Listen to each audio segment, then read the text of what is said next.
Ginabi na ako sa pagkalaykay ng palay ah.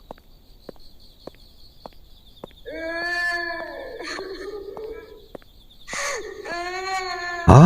Ano kaya yun? Parang may babaeng umiiyak.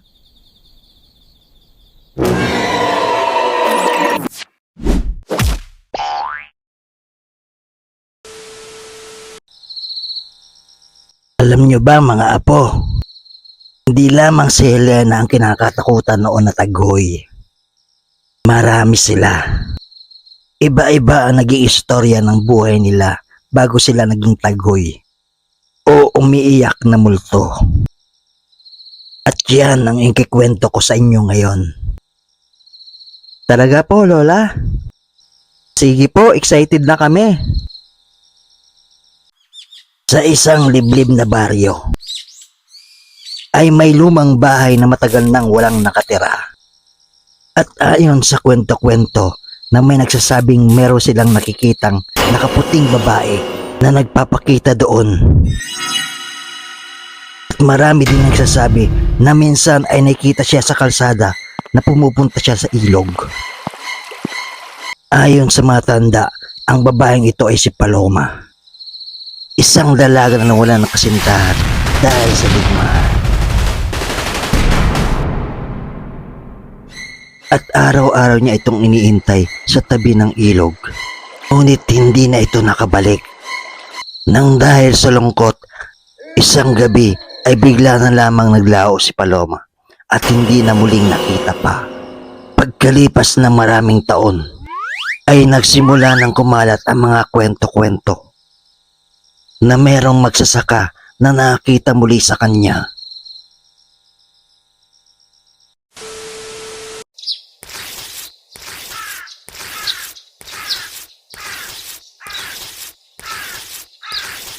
Ayos, Paldo. Marami akong ani ngayong anihan. Maganda kasi mag-ani ngayon. Tuyong-tuyo ang palay. Kumusta kayang ani ng mga kasama ko? Bakit kaya pa ikot-ikot yung uwak na yun?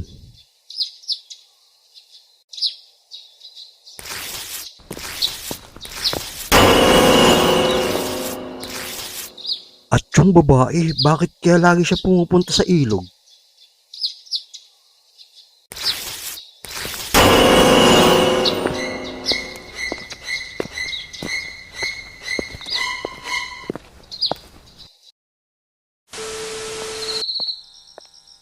Ginabi na ako sa pagkalaykay ng palay ah.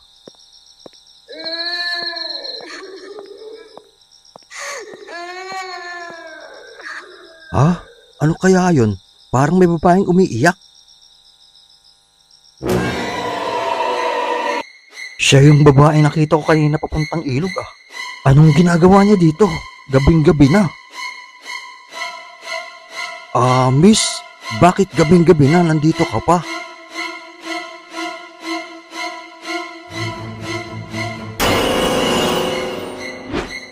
Multo!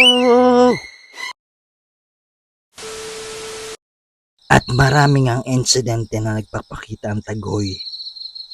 Wala siyang pinipiling oras. Mapaumaga man o gabi, ay nagpapakita siya sa mga magsasaka at pilit niya itong ginagambala. Nawari naghahanap ng kasagutan at hindi siya matahimik.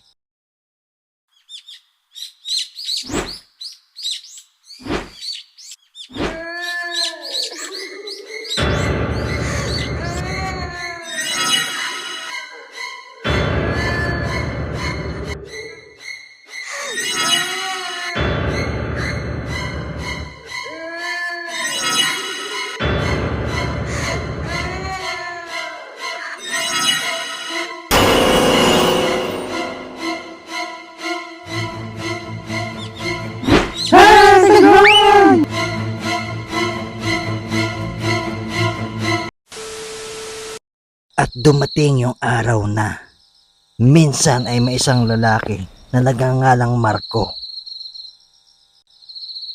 ang naglakas ng loob na tuklasin ang nangyayari sa kanilang baryo. Saan kayo yung sinasabi nilang taghoy?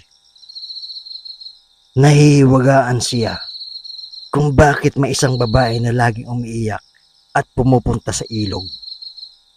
At matyaga niya itong hinintay para makita ang sinasabing babae.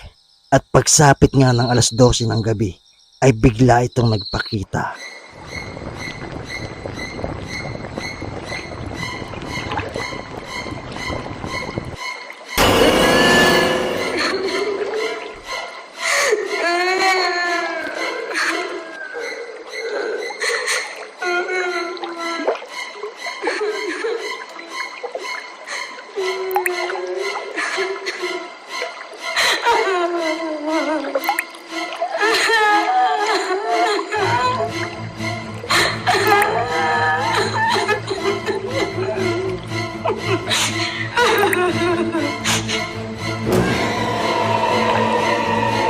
Sa halip na magpakita ng takot ang binata, ay lakas loob niya itong tinanong. Miss, bakit kayo nandirito? At sumagot ang babae. Hinihintay ko pa rin siya. Pagkatapos nun ay biglang naglaho ang babae at biglang lumambig ang paligid. Nakaramdam si Marco na matinding awa para sa kaluluwa ng babae. At kinabukasan muling nagtungo ang lalaki sa ilog at nag-alay siya ng kandila. Mula noon ay nawala na ang kwento tungkol sa babaeng nakaputi. At wala na rin silang narinig na taghoy mula sa ilog. Unti-unting naniwala ang mga taga-baryo na sa wakas ay natagpuan na niya ang kapayapaan na matagal na niyang hinahanap. At dyan na nagtatapos ang ating kwento tungkol sa taghoy ni Paloma.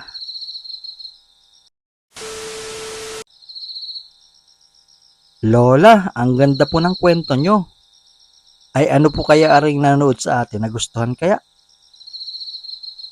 Tingni po baga aray o. 97% po pala nanonood sa atin ay hindi natin subscriber. Ay oo nga ni ay siya mga apo ay mag-subscribe na kayo. At i-hit na rin ang notification bell para maging updated ka sa aming ginagawang video. Pag hindi kayo nag-subscribe ay apaluin ko kayo sa puwet. At kung nagustuhan mo ang aming video ay pwede bang pakilike? Ay siya ay maraming salamat sa panood. Hanggang sa susunod na video. Babu!